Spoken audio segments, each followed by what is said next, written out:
नमस्कार दोस्तों, अमेरिका से इस वक्त की सबसे बड़ी खबर सामने आ रही है। यूनाइटेड नेशन ने ईरान पर संभावित परमाणु बम से हमला करने की चेतावनी दी है।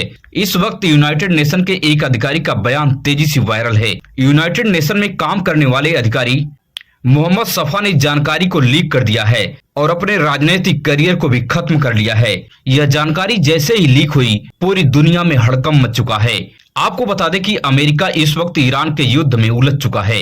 अमेरिका को ऐसा लगता था कि ईरान को 2-4 दिन में हम निपटा कर वहां पर तेल साइटों पर हम कब्जा जमा लेंगे, मगर अमेरिका ऐसा करने में सफल नहीं हुआ। ईरान खाड़ी के देशों में उन जगह पे भयंकर हमला किया जहां पर अमेरिका के सैन्य ठिकाने थे।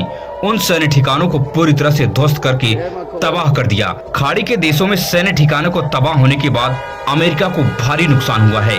बताया जा रहा है कि इस भारी नुकसान से अमेरिका को बड़ा झटका लगा है। इसलिए अमेरिका ईरान को हमेशा के लिए तबाह करने के लिए परमाणु बम का इस्तेमाल करने जा रहा है। अगर परमाणु बम से हमला हुआ तो ईरान में भयंकर तबाही मच सकती है। ईरान के पास अब कोई रास्ता नहीं बचा है।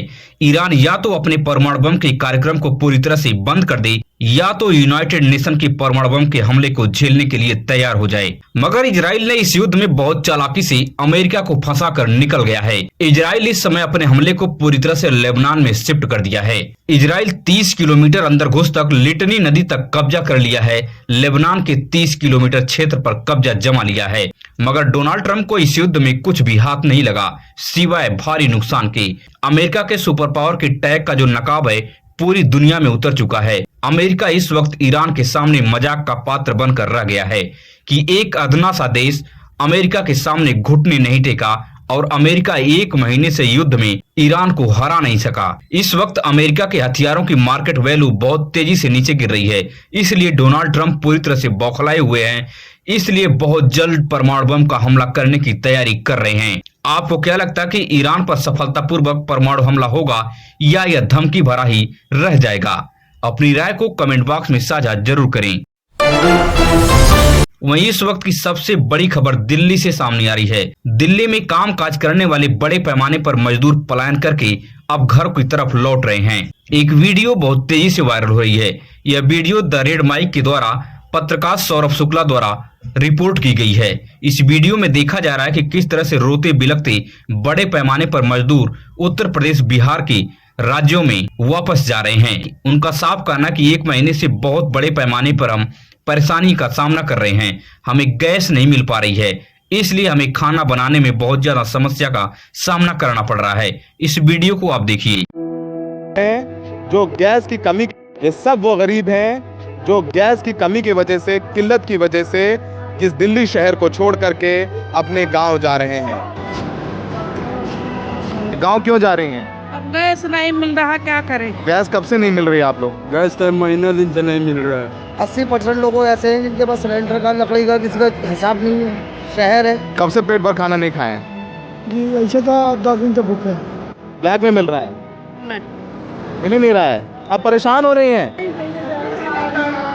आपकी बस आप रो क्यों रही हैं? आप रो क्यों रही हैं? जाने तो भैया। ओह,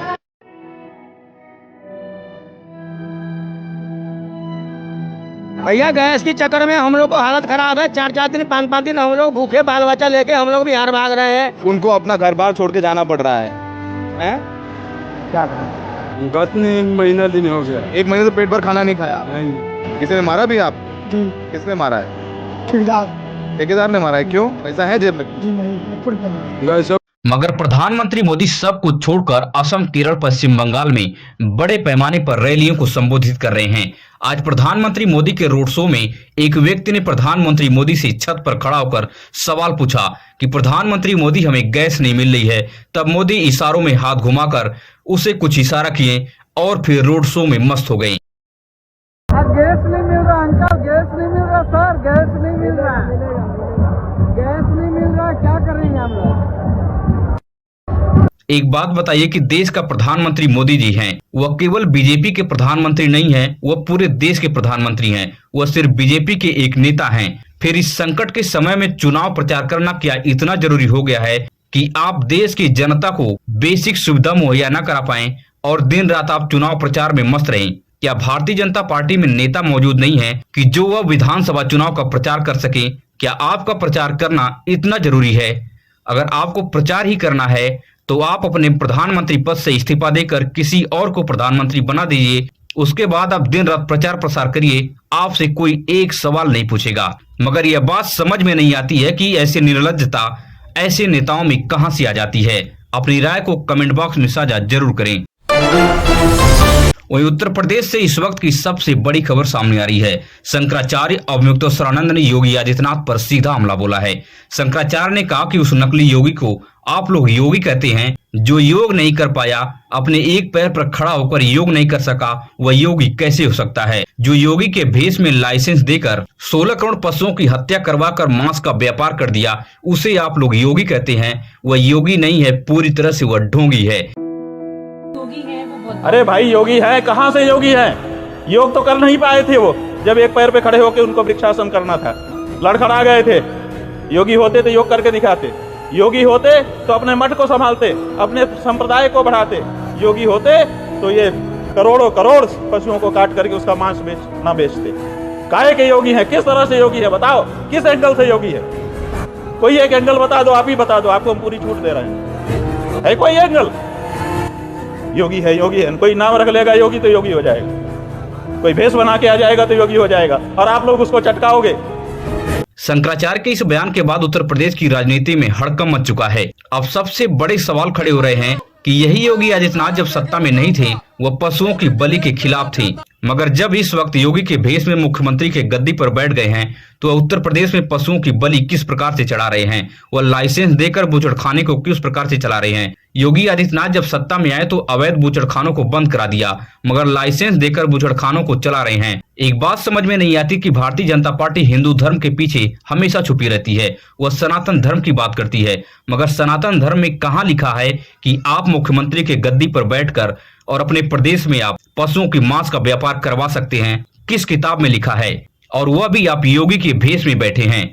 आपको क्या लगता है कि योगी आदित्यनाथ पशुओं की हत्या को रोक लगाएंगे या ऐसे ही व्यापार आगे बढ़ाते रहेंगे? अपनी राय को कमेंट बॉक्स में साझा जरूर करें। अगर आप भी देश और दुनिया से बड़ी खबरें देखने में दिलचस्पी रखते हैं तो हमारे चैनल को सब्सक्राइब कीजिए, वीडियो अपने दोस्तों रिश्तेदारों तक शेयर कीजिए।